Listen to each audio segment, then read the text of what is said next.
আপনারা জানেন Bangladesh national team Asia cup খেলার জন্য অস্ট্রেলিয়া যাবে।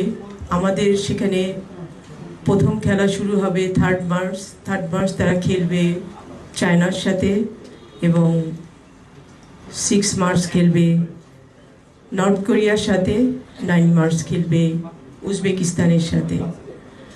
তো আমি এখানে 3টা ম্যাচে নিয়ে একটু বলতে চাচ্ছি। সেটা হচ্ছে যে প্রথম ম্যাচ যেটা খেলবে চায়নার সাথে, চায়না হচ্ছে এশিয়া কাপের 9 বারের চ্যাম্পিয়ন, নর্থ কোরিয়া হচ্ছে 3 বারের চ্যাম্পিয়ন এবং উজবেকিস্তান এই নিয়ে তারা 6 টাইম এশিয়া কাপে পার্টিসিপেট করতে যাচ্ছে, আর বাংলাদেশ প্রথমবারের মতো।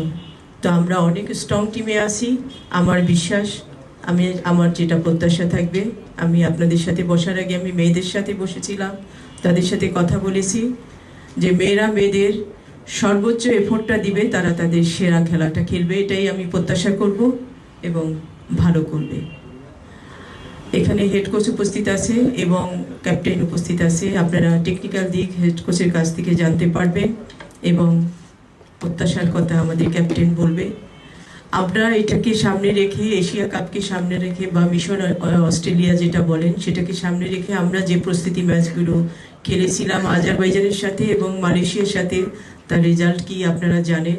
এছাড়াও আমরা ইপিজেডে চিটাগাংয়ে এক্সক্লুসিভ ক্যাম্প করেছি এবং এটাকে সামনে রেখেই আমরা লিগটাও করেছিলাম, সেখানেও তারা ম্যাচ খেলেছে। এই ছিল আমাদের ওভারঅল প্রিপারেশন।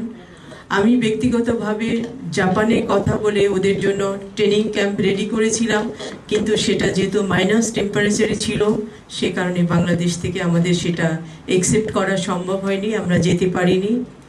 এরপরে আমি মালয়েশিয়াতেও 15 ডেজ ট্রেনিং ক্যাম্প এবং আন্ডার 20 এবং সিনিয়র টিমের জন্য 4টা ম্যাচও রেডি করেছিলাম উইথ স্পন্সর। বাট আমার হাতে তো সব কিছু না, আমি তো একা ডিসিশন মেকার না, সে কারণে অনেক কিছুই সম্ভব হয় না। যাই হোক, এই হচ্ছে আমাদের ওভারঅল প্রিপারেশন। সবাইকে ধন্যবাদ।